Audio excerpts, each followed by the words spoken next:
ल साथीहरू, जनकपुरबाट नयाँ वर्षको आज सुरुवात। दाजु उता सुतिरहेछ, अर्को उता नुहाउन पस्यो। हामी चाहिँ एकैछिनमा अब नुहाइधुवाइ गरेर जनकपुर धाम घुम्न जाँदैछौँ, जानकी मन्दिर। सर अब मेकअप गर्न थाल्नुभयो। यता अर्को नुहाउन पर्छ, दादा नुहाउन पसिरहेछ। अब हामी चाहिँ रेडी भइयो। म यता छु। ल हामी चाहिँ अब जनकपुर धाममा भेट्छौँ है। बाटोमा के कस्तो हुन्छ, कसरी जान्छौँ पनि देखाउँछु।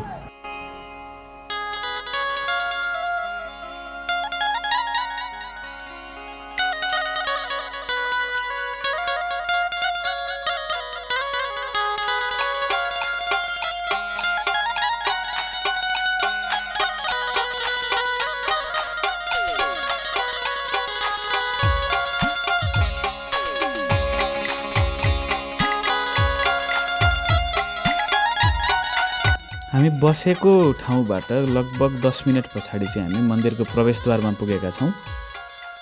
यो मन्दिरको निर्माण टिकमगढकी राजकुमारी वृषभानुकुमारीले गरेको इतिहास छ। यो मन्दिर बनाउन उस बेला करिब 9 लाख रुपैयाँ लागेकाले यसलाई नौलखा मन्दिरको उपनामले पनि चिनिन्छ। अब मन्दिरभित्र प्रवेश गरौँ।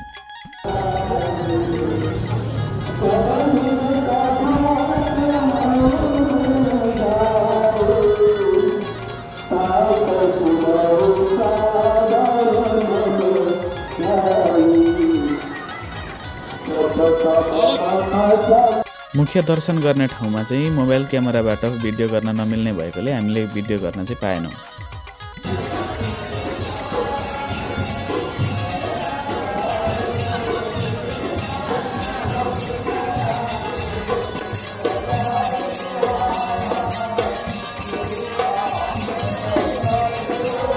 दर्शन गर्न आउनेहरूको भिडभाड साथै मन्दिरको बनावटले एकदम मनै प्रफुल्ल हुने खालको रहेछ। अब लागौँ सङ्ग्रहालयतर्फ। सङ्ग्रहालयभित्र सबैतिर फोटो भिडियो गर्न चाहिँ नपाउने रहेछ, गर्न पाउने जति देखाउँछु।